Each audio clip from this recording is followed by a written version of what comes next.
یہ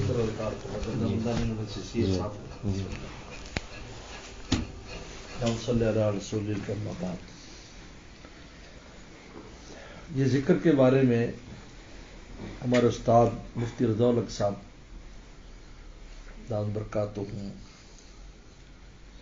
انہوں نے بخاری شریف کے ختم کے موقع پر بڑی تفصیل سے گفتگو فرمائی تھی ساؤتھ افریقہ میں. ہمارے استاد ہے، میں نے ہدایہ اخیر ان سے پڑھی ہے جامعہ اسلام بن اولڈ ٹاؤن میں. اب وہ وہاں جامعہ زکریا لینیشیا میں جامعہ زکریا اور جوہانسبرگ میں لینیشیا ملہ ہے، اس میں وہ شیخ الحدیث ہیں اور مفتی اعظم ہیں اس وقت ساؤتھ افریقہ میں. تو ان نے پھر وہ مرتب کی باد بہاری برختم بخاری، اس نام سے وہ پھر مرتب ہوئی کتاب. تو اس میں حضرت نے جب اس ذکر کی حدیث ہے، چونکہ حدیث ذکر کی ہے جو ختم جس پر ختم کیا امام بخاری نے، اور ہمارے تمہارا اس سے استدلال کرتے تھے کہ امام بخاری نے یہ حدیث لا کر بتایا کہ ذکر اذکار کی اہمیت کو بتایا، اس میں کوئی عمل نہیں ہے. بہت سے لوگ کہیں عمل ہر چیز میں عمل نہیں ہے، اس میں قول ہے کہ آپ یہ پڑھو کرو اور ذکر کیا کرو. ذکر کی اہمیت کو بتایا امام بخاری نے. اس پر حضرت نے کچھ حدیثیں نقل کی. عن ابی سعید خدری رضی اللہ تعالیٰ عنہ انہ وسلم قال لا یذکرون اللہ قوم فی الدنیا الفرش الممہدہ، کچھ لوگ نرم بستر ذکر کرتے ہیں. یدخلون اللہ فی الدرجات، اللہ ان کو بڑے اونچے درجوں پر لے جائیں گے ذکر کی برکت سے. اگلی روایت عن ابی ہریرہ رضی اللہ تعالیٰ نبی سعید خدری رضی اللہ تعالیٰ انہما شہیدا علی ان النبی صلی اللہ علیہ وسلم، دونوں گواہی دیتے ہیں صلی اللہ علیہ وسلم، یعنی کسی بھی حدیث کی تاکید کرنی جو صحابی کو میں گواہی دیتا ہوں. انہ قال لا یقعد قوم یذکرون اللہ عز وجل الا حفظ ملائکہ، جب کوئی قوم بیٹھ کر اللہ کا ذکر کرتی ہے تو فرشتے ان کو گھیر لیتے ہیں. خشیت الرحمہ، رحمت ان کو ڈھانپ لیتی ہے. ونت علی مسکین پر سکینہ نازل ہوتا ہے. وذکر اللہ فی من عندہ، اور اللہ تعالیٰ ان کو ان کے پاس یاد کرتے ہیں جو اللہ تعالیٰ کے پاس مخلوقات ہیں. یہ صحیح مسلم کی روایت ہے، مسلم شریف کی حدیث ہے یہ. اس کے بعد انس بن مالک رضی اللہ تعالیٰ وسلم قال ما من قوم اجتمعوا یذکرون اللہ، جب کوئی قوم بیٹھ کر اللہ کا اجتماعی ذکر کرتی ہے، لا یریدون الا وجہہ، صرف اللہ کی رضا چاہتی ہو، الا ناداہم مناد من السماء، تو آسمان سے پکارنے والا پکارتا ہے، ان قوموا مغفور لکم، کھڑے ہو جاؤ تمہاری مغفرت ہو. سبحان اللہ. قد بدلت سیئاتکم حسنات، تمہاری گناہوں کو میں نے نیکیوں سے بدل دیا. مسند احمد کی روایت ہے یہ. اب اس کے بعد ہمارے استاد محترم نے پھر ذکر کی اقسام بتلائی کہ ذکر کی 4 قسمیں: ذکر جہری استعمال، ذکر سری استعمال، ذکر جہری خلوت میں، ذکر سری خلوت میں. اب یہ جو ذکر جہری ہے، ان تمام اذکار میں 5 قیودات ہیں. نمبر 1 رضائی الہی مقصود ہو، نام و نمود نہ ہو، معرف القرآن میں لکھا ہے. نمبر 2 ذکر سنت کے موافق ہو، یہ فتاوی رحیمیہ میں لکھا ہے. اس ذکر سے کسی سونے والے یا کسی مصلی وغیرہ کو خلل نہ ہوتا ہو. نمبر 3 مجلس میں نہ بیٹھنے والے کو ملامت نہیں کی جائے، ان کا فرائض کی طرح التزام نہ کیا جائے. اس کے بعد علامہ طحطاوی اور علامہ شامی کی عبارت ہے جو ہمارے والا رحمۃ اللہ علیہ کی خانقاہ میں بھی لگی ہوئی تھی. ان امام شارانی اجمل علماء سلفا و خلفا علی استحباب ذکر الجماعت فی المساجد غیرہا، اجماع ہے سلفن خلفن علماء کا کہ مستحب ہے جماعت سے ذکر کرنا مسجد وغیرہ میں. الا یشوش جہرهم علی نائم و مسن و قارن، الا یہ کہ ان کا جہر کی سونے والے، نماز والے یا قرآن پڑھنے والے کو متاثر کرے. اس کے بعد حضرت نے ذکر جہری کے ثبوت پر کچھ دلائل دیے. فرمایا کہ فیضا قضیتم مناسککم فاذکروا اللہ کا ذکر آباکم اشد ذکرا، کہ جب تم حج کر لو تو پھر اللہ کو اس طرح یاد کرو جس طرح تم اپنے ماں باپ کو یاد کرتے ہو بلکہ اس سے زیادہ یاد کرو. تو اس میں حضرت نے مفسرین کے حوالے سے لکھا ہے کہ یہ جو آیت ہے اس بات پر صریح ہے کہ یہ ذکر اللہ جہرن ہوگا، اس لیے کہ وہ اپنے آباء و اجداد کا فخری اور جہرن تذکرہ کرتے تھے. اللہ فرمایا کہ تم اللہ کا تذکرہ جہرن کرو. سبحان اللہ، ماشاءاللہ، سبحان اللہ. لہذا ابن عطیہ اندلسی نے، علامہ قرطبی نے، تفسیر خازن نے، ان سب نے لکھا ہے کہ وہ اپنے اونچی آواز میں کرتے تھے، نظمیں پڑھتے تھے. لہذا تم اونچی آواز میں اللہ کا ذکر کرو، تبھی ہی ان کی جگہ پر یہ چیز لے گی. ایک تو یہ آیت بتاتی ہے. نمبر 2، قال ومن اظلم ممن منع مساجد اللہ ان یذکر فیہا اسمہ، اس سے بڑا ظالم کون ہے جو مسجد میں اللہ کے ذکر کو روکے. تو فرمایا کہ وہ ذکر کو تبھی روکتے تھے کہ وہ مسجدوں میں اونچا ذکر ہوتا تھا. جب وہ اللہ اگر جہرن سرن کرے گا تو پھر کیوں روکے گا؟ وہ تو جہر کرے گا تو روکے گا. لہذا پتہ چلا کہ جو ہے امداد الفتاوی میں حضرت خان نے لکھا جو لوگ مساجد میں ذکر اللہ سے روکتے ہیں ان کو جاری سے پتہ چلا کہ ذکر ہو رہا ہے. اس آیت سے جہر بھی ذکر کی طرف اشارہ ہے. امداد الفتاوی میں لکھا.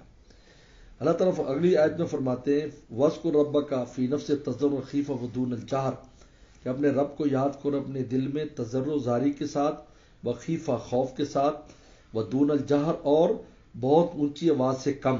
تو مولانا رشید گنگوہی رحمہ اللہ نے تالیفات رشیدیہ میں اس آیت کریمہ کو ذکر جہری پر معمول فرمایا. چنانچہ فرماتے ہیں دون الجہر بھی جہر ہی ہے، یعنی بہت اونچی آواز نہ ہو، ادنا درجے، اور وہ جہر کا ادنا درجہ ہے. تو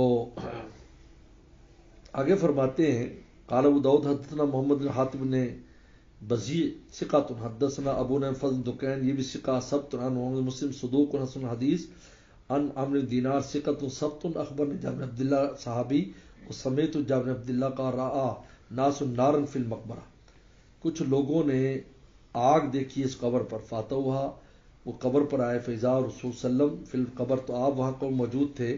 یقول کہہ رہے تھے ناولونی صاحبکم، آپ قبر میں اترے ہوئے تھے.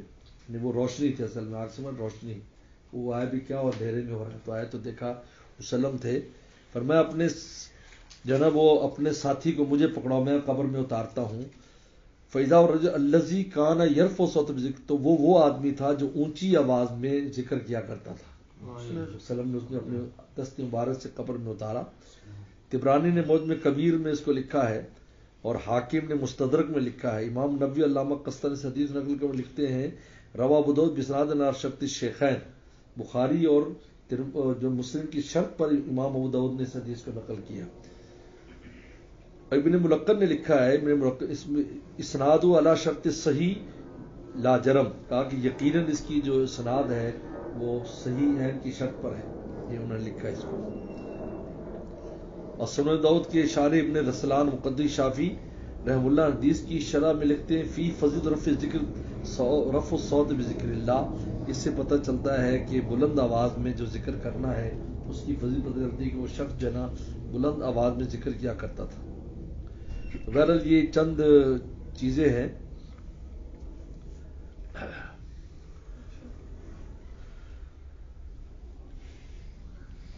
ایک اور روایت نے نقل کی ہے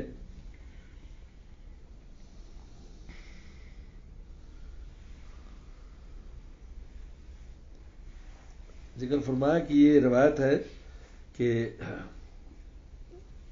عربی عبداللہ الحاکم ثقۃ، امام حاکم بہت بڑے آدمی ہیں جنہوں نے استدراک کیا. استدراک کہتے ہیں کہ جو چیزیں بڑوں سے رہ گی نا اسی شرط پر بعد میں کتاب لکھتے ہیں. مستدرک حاکم بلا رہے ہیں حدثنا ابو العباس محمد بن یعقوب الاسم ثقۃ حدثنا احمد بن عبد الحمید الحارثی ثقۃ حنا اسحاق ابن عامر دینار ثقۃ ثبت عن جابر رجل کان یرفع صوت بذکر، ایک آدمی اونچی آواز میں ذکر کیا کرتا تھا. فقال رجل کان لو ان هذا خفض من صوت، کس نے کہا یہ ریاض سے ذکر کرے.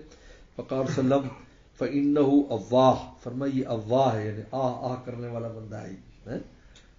یہ زمانہ فرماتے تھے کہ آہ نکلی اور پہچانے گئے. آہ کو نسبت کچھ شاخ سے آہ نکلی اور پہچانے گئے. فمات و فوت ہو گیا. فراج نارن فی قبر ہی، ان کی آگ دیکھی. فاتا فضا وسلم قال فیہ ویقول حلم صاحبکم فاذا کان یرفع صوتہ بذکر. یہاں بھی یہ کہ مجھے دو اپنے ساتھی کو. تو اس نے آگ دیکھی تو گیا، وہ آگ نہیں تھی، اصل میں وہ جلائے وہ تھی وہاں پر چراغ تھے، تو آپ نے اس کو بھی اتارا. مذکورہ دونوں حدیثوں خلاصے کہ ایک صحابی مسجد بلند آواز سے ذکر کر دیا. ایک شخص نے کہا کاش یہ شخص اپنے آواز پست کرے. آپ صلی اللہ علیہ وسلم فرمائے یہ افواہ نرم دل ہے. تو کہا تو کچھ لوگوں نے قبرستان میں چراغ روشن دیکھا، جن پر وہاں جا کر دیکھا آپ صلی اللہ علیہ وسلم قبر میں اترے ہوئے ہیں. فرمایا اللہ اپنے ساتھ مجھے پکڑاؤ. صحابی کہتے ہیں ناش کو جب دیکھا تو وہی صحابی جو مسجد بلند آواز ذکر کرتے تھے. یہ واقعہ ایمان نفروز واقعہ، اس سے عبرت ملتی ہے اور ذکر کے تمام مسائل بھی حل ہو جاتے ہیں کہ وہ مسجد میں ذکر جاری کرتے تھے اور آپ صلی اللہ علیہ وسلم نے کی تعریف فرمائی. لہذا مسجد ذکر جاری میں کوئی شک و شبہ نہیں رہتا، بلکہ یہ حضرات قابل تعریف اور قابل رشک ہے.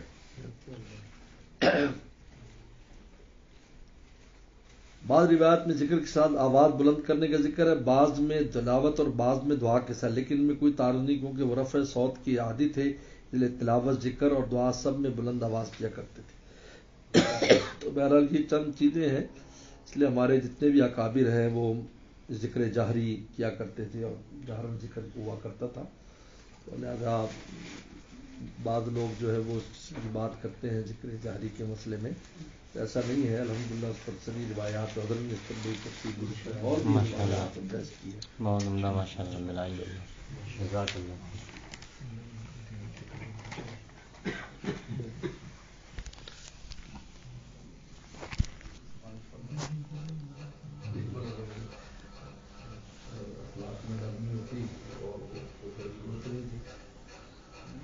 مولانا عبدالصادق نے کہا ہاں کوئی سفارش یا کوئی چیز ہے تو اس کا مطلب کیا ہے کہ اس میں کوئی کمی کوتاہی ہے. خود ہی سب کچھ سفارش کی ضرورت ہی نہیں. اس لیے جتنی بھی ایسی چیزیں آج کل جس میں انویسٹمنٹ کا تصور آ چکا ہے، وہ بنیادی ضرورت ہونے کے باوجود بھی اصل چیز نہیں ملتی اور لوگوں کی دسترس سے باہر چلی گئی.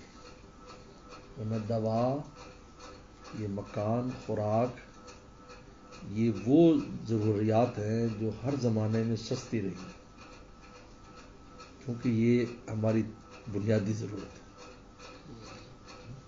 ہے. اس کو کبھی مہنگا نہیں ہونا چاہیے. اب ان سب میں انویسٹمنٹ ہو گئی تو آپ دیکھیں مکان اور کتنا مہنگا کاروبار ہو گیا. دواؤں میں انویسٹمنٹ ہوگی، خوراک میں انویسٹمنٹ ہوگی.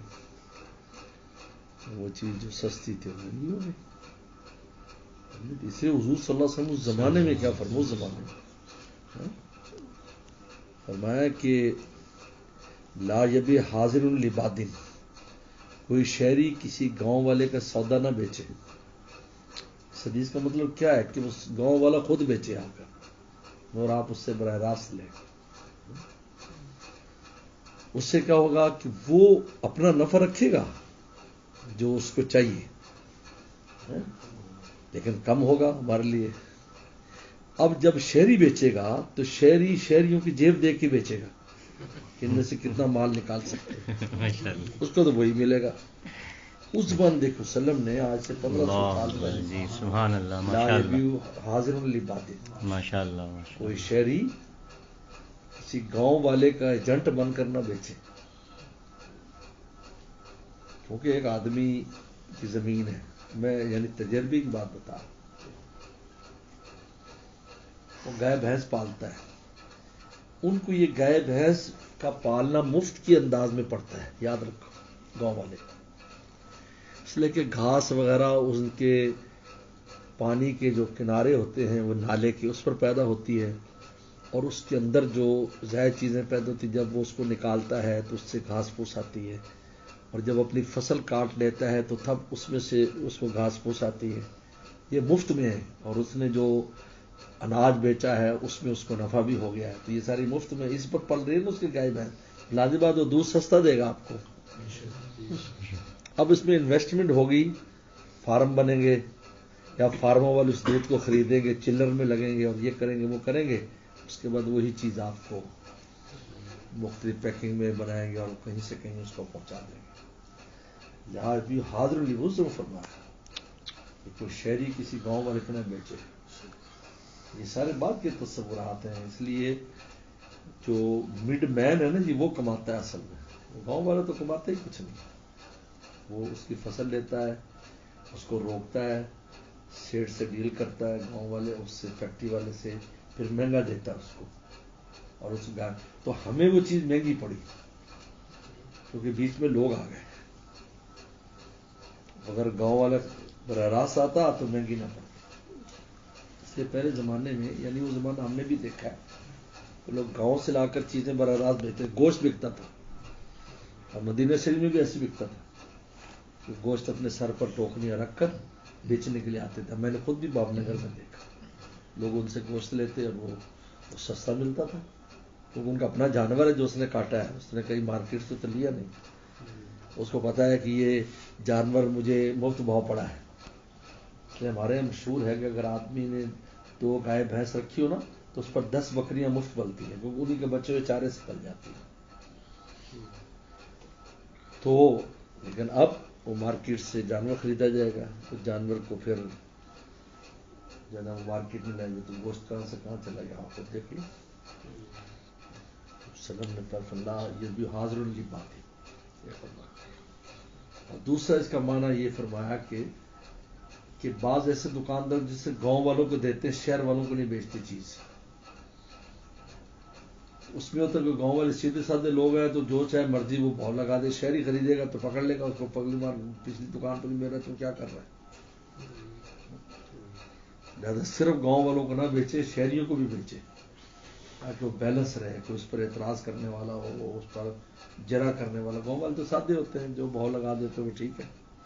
جیسے قصہ مشہور ہے نا کہ ایک آدمی 1 کلو مکھن لاتا تھا, 1 کلو چینی لے جاتا تھا. تو انہوں نے کہا یار مکھن تولو تو صحیح. تو جو تولا تو 900 گرام نکلا. بڑا بےمان آدمی ہے. تو اس کو اگلے دن پکڑ لیا, تو بےمان آدمی ہے, مجھے 900 گرام مکھن دیتا ہے. کہتے نہیں ہمارے پاس تو تکڑی نہیں ہے, جو آپ چینی دیتے ہیں اس کے برابر تول کے لے آتا ہوں. پتا چلا کہ یہ ڈنڈی مار رہا ہے.